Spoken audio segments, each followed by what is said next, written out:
Boa tarde, senhoras e senhores. Eu sou Marcelo Souza, aluno do terceiro semestre do curso de Direito da Faculdade de Tecnologia e Ciências de Feira de Santana. E irei falar um pouco com as senhoras e os senhores acerca do instituto previsto nos artigos 93 a 95 do Código Penal, que é o Instituto da Reabilitação.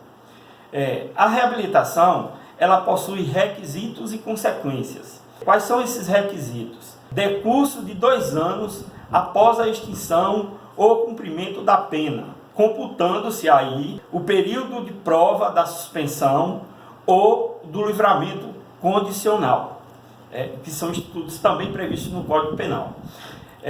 Possuir residência no país durante 2 anos, bom comportamento público e privado também durante os 2 anos, reparar o dano, salvo absoluta impossibilidade de fazê-lo até o dia do pedido, ou exibir documento comprovando a renúncia da vítima ou da novação da dívida. Novação da dívida é o Instituto do Direito Civil, que seria aplicado aí também a questão no direito penal. Consequências: sigilo dos registros, recuperação de certos direitos e atingidos pela condenação. Agora falarei acerca do sigilo dos registros. O artigo 93 do Código Penal, ao instituir a reabilitação, exige que decorra 2 anos após a extinção ou cumprimento da pena para que o réu venha a solicitar a reabilitação. Entretanto, o artigo 202 da Lei de Execuções Penais, no que diz respeito ao sigilo dos registros, concede de modo imediato, após o cumprimento ou extinção da pena, tal benefício.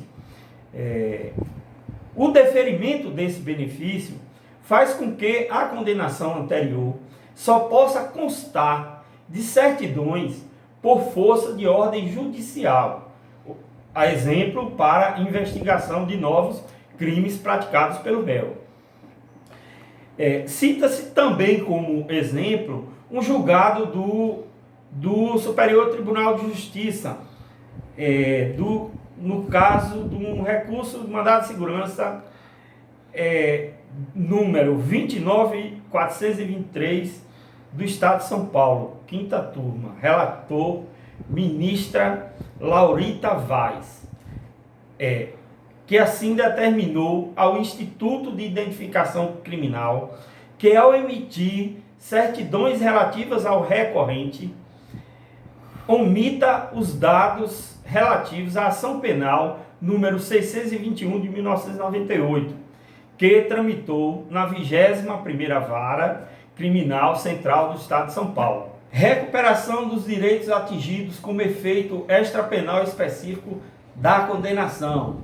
Nome extenso, mas significa dizer que seriam direitos que o réu perdeu por ter sido condenado e que ele pode recuperar.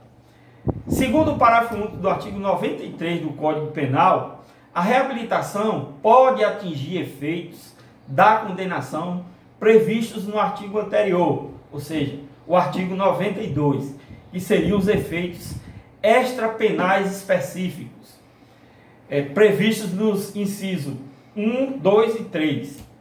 Inciso 1, perda do cargo, função ou mandato eletivo.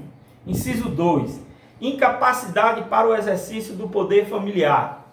Inciso 3, inabilitação para conduzir veículos, sendo que, nos casos dos incisos 1 e 2, o réu ele não volta à situação anterior. Ou seja, se ele perder um cargo ou função pública ou mandato eletivo, ele não volta ao cargo ou função pública ou mandato eletivo.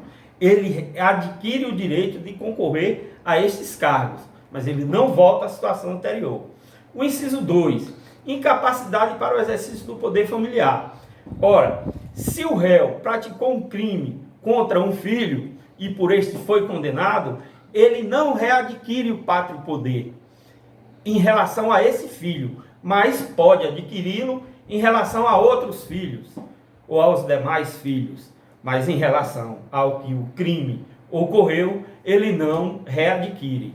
São essas as duas particularidades trazidas pelo artigo 92 do Código Penal. No caso do inciso 3, a inabilitação para conduzir veículos, ele pode sim readquirir essa condição de retirar uma nova habilitação e estar apto à direção veicular. Bom, seguindo com o tema reabilitação, como disse antes, previsto nos artigos 93 a 95 do Código Penal, falaremos agora um pouco sobre competência, procedimento e recursos. Então, somente pode ser concedido pelo juiz da condenação, ou seja, pelo juiz que condenou o réu. Não pode ser concedido por nenhum outro juízo, somente por aquele que condenou o réu. Solicitada por meio de um advogado, então ela só pode ser requisitada por meio de um advogado. Denegado o pedido, cabe interpor recurso de apelação ou poderá ser renovado a qualquer tempo. Então, o pedido foi negado, caberá recurso de apelação ou a renovação do pedido a qualquer tempo. Condenado que ostenta diversas condenações.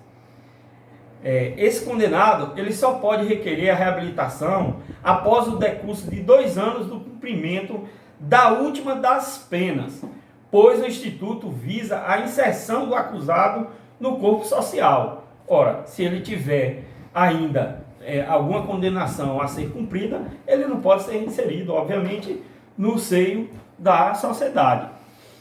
O ideal é requerer a reabilitação para cada uma das ações penais distintas. Por quê?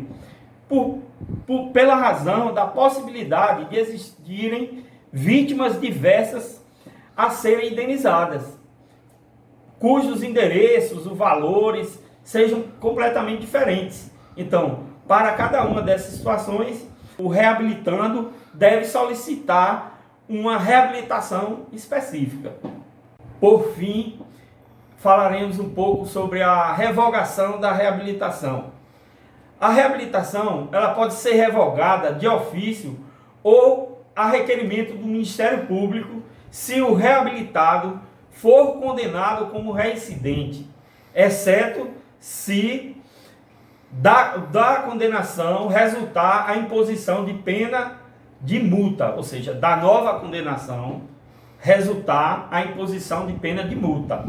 A reabilitação não exclui a possibilidade do réu ser considerado reincidente, caso venha cometer novo delito. Ou seja, os efeitos da condenação de um crime subsistem por 5 anos. Assim, se após a reabilitação e antes do retorno da condição de primário, ou seja, decorridos os 5 anos, o réu sofrer nova condenação, sendo considerado reincidente, estará revogada a reabilitação do processo anterior.